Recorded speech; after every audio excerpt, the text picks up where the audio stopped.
Puisqu'on a une série de vidéos qui présente de manière concrète comment on applique les approches écosystémiques de la santé, je vais faire tout de suite juste une rapide introduction à ce dont on parle quand on parle des approches écosystémiques de la santé. Le point de départ, c'est que la plupart des problématiques, notamment l'intersection santé, société, environnement, sont des problèmes complexes et des problèmes pernicieux et qu'on ne peut pas apporter des solutions simples aux problèmes complexes. Alors, et évidemment, les problèmes complexes, ce sont des problèmes systémiques aussi. Donc, ça nous prend des approches qui nous sortent des sciences disciplinaires, qui nous permettent d'écouter plusieurs points de vue, et on appelle ça des approches écosystémiques de la santé. Et il y a beaucoup d'approches, puis il y en a de plus en plus. Vous en avez une liste ici, des approches qui sont connues comme une seule santé ou santé planétaire.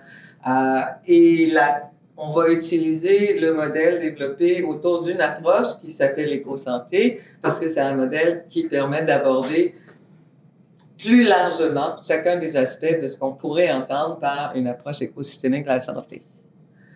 Et en fait, ce dont je vais vous parler, c'est un ensemble de lignes directrices, principes ou piliers. C'est en fait un travail qui a été réalisé notamment par Dominique Charron et par des collègues, qui est parti de que font les personnes qui disent faire des approches écosystémiques de la santé, et on a ramené ça en une série de, comme je vous dis, de principes ou de lignes directrices que je vais vraiment très rapidement vous présenter, mais j'espère que ça va juste vous donner le goût d'aller explorer un peu plus loin comment on peut mettre en application ces différents principes. Alors, on commence par les systèmes complexes, évidemment. Il faut se rappeler qu'un système complexe, c'est un système qui est en constant changement, qui s'auto-organise, qui change selon qui l'observe. C'est un ensemble en interaction, donc on ne peut pas juste changer un morceau. Quand on change un morceau de l'ensemble, on affecte l'ensemble. Il y a aussi dans les systèmes complexes ce qu'on appelle les incertitudes irréductibles. Donc, on ne résout pas un système complexe. On agit.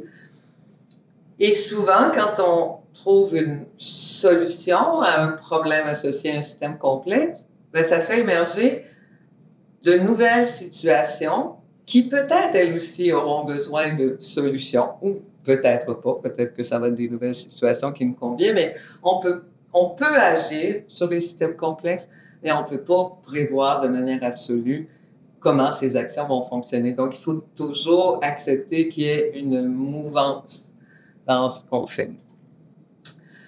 Un autre des principes, c'est ce qu'on appelle la durabilité des écosystèmes qu'on considère comme des systèmes vivants qui soutiennent la vie, mais aussi celle des humains, mais aussi les systèmes sociaux, économiques, les milieux de travail, les organisations sont des écosystèmes. Donc, on les regarde sous cet angle et on s'interroge jusqu'à quel point nos actions vont favoriser la résilience de ce système-là, va favoriser le fait, donc on vise à faire des interventions qui vont pouvoir se maintenir elles-mêmes et non pas nécessiter constamment de nouvelles interventions pour que ça aille bien dans le système. On va parler aussi de participation. Je pense que, en recherche, de plus en plus, c'est un aspect qui est important. Le modèle idéal de la participation, c'est qu'elle est intégrée à travers tout le processus de recherche. Le modèle pratique, c'est qu'il y a une négociation avec les personnes des milieux de pratique en fonction de leur disponibilité, de leurs attentes, des expertises réciproques de tout le monde dans le projet ou dans l'équipe. Mais l'idée de base, c'est que quand on parle de participation, c'est qu'on parle de l'idée que les personnes principalement concernées par les problématiques qu'on aborde devraient avoir voix au chapitre. Et puisqu'on parle justement d'avoir voix au chapitre, on parle aussi de transdisciplinarité. Dans les approches écosystémiques de la santé, la transdisciplinarité, c'est particulièrement l'idée, c'est de la rencontre, comme on le voit sur la diapositive, de personnes ayant des cadres de référence différents. Donc, des rencontres de milieux de pratique, de professionnels, Et toute l'idée, c'est d'essayer d'avoir une vision commune, mais en gardant, donc pas en noyant la vision sous la vision dominante, parce que certains cadres de référence ont tendance à être protégés. Il ne s'agit pas de noyer, c'est de développer quelque chose qui est commun tout en conservant les différentes visions qui composent. Les approches écosystémiques, je parlais d'intervention depuis le début, bien, clairement, il y a un lien entre le savoir et l'action. L'action nourrit le savoir nourrit l'action. Alors, c'est pas une relation qui est unidirectionnelle et on fait pas juste traduire le savoir scientifique vers l'action. L'action nourrit aussi le savoir scientifique. Donc, et le fait de travailler dans un modèle qui est plus participatif, ça fait en sorte aussi que l'action peut être facilement appropriée par les personnes qui sont principalement concernées par les enjeux sur lesquels on travaille. La principale cause des inégalités en santé et la principale cause des problèmes de santé, ce sont les inégalités et ce qu'on appelle aussi les déterminants sociaux et environnementaux de la santé, qui sont les circonstances, et on a mis le mot en gras parce que c'est le contexte dans lequel les personnes se trouvent qui sont des déterminants de la santé et qui affectent la possibilité, la capacité, si on parle de santé humaine, pour les personnes d'être en santé.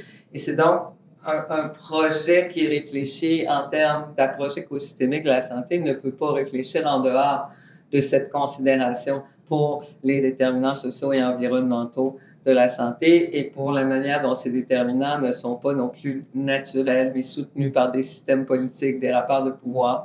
Donc, on ne peut pas éviter complètement d'en faire la réponse. Et pour conclure, je vous propose un modèle qui a été développé avec des collègues en Amérique latine, qui est autour de dire finalement, quand on pense aux approches écosystémiques de la santé, on pense à des manières de penser, à des manières d'être en relation, et ça, c'est fondamental, parce que la participation, la transdisciplinarité et même les systèmes complexes reposent beaucoup sur la relation entre divers éléments et entre diverses personnes, et finalement, des manières d'agir.